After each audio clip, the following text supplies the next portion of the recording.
L'accompagnement collectif ou individuel, c'est l'adaptabilité de la formation et du formateur au profit de l'apprenant. C'est un atout indéniable pour sécuriser l'apprenant et valoriser mon action de formation.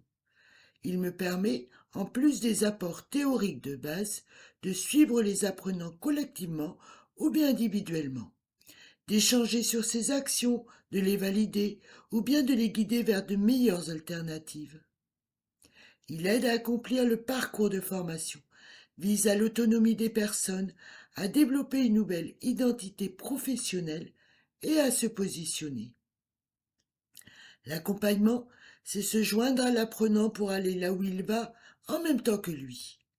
Plusieurs personnes peuvent accompagner l'apprenant dans la formation.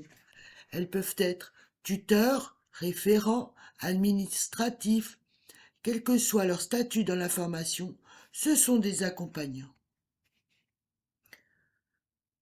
Pour un accompagnement de qualité, je m'approprie les 3 attitudes fondamentales du thérapeute selon Carl Roger.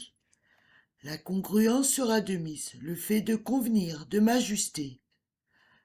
La considération positive inconditionnelle. Quoi qu'il arrive, je regarde mon apprenant avec espoir. Dans toute personne, malgré des difficultés, il y a une source d'énergie qui peut lui permettre de progresser. L'empathie, pour mieux communiquer, afin de mettre de la fluidité dans notre relation.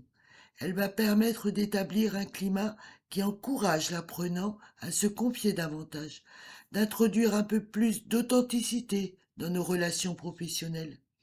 Elle influence les émotions, les comportements et les ressentis.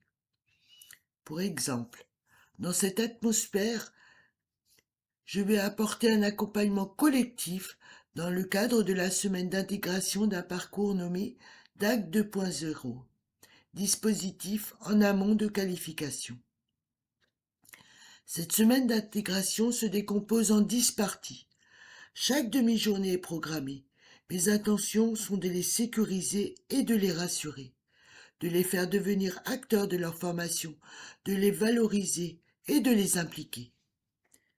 Cette semaine d'intégration a pour objectif d'instaurer un climat basé sur la confiance, de créer une cohésion de groupe, d'identifier les rythmes, contraintes et modes d'apprentissage de chacun, d'observer leur posture ainsi que leur motivation, et de pouvoir cibler les freins s'il y en a. Created using Powtoon.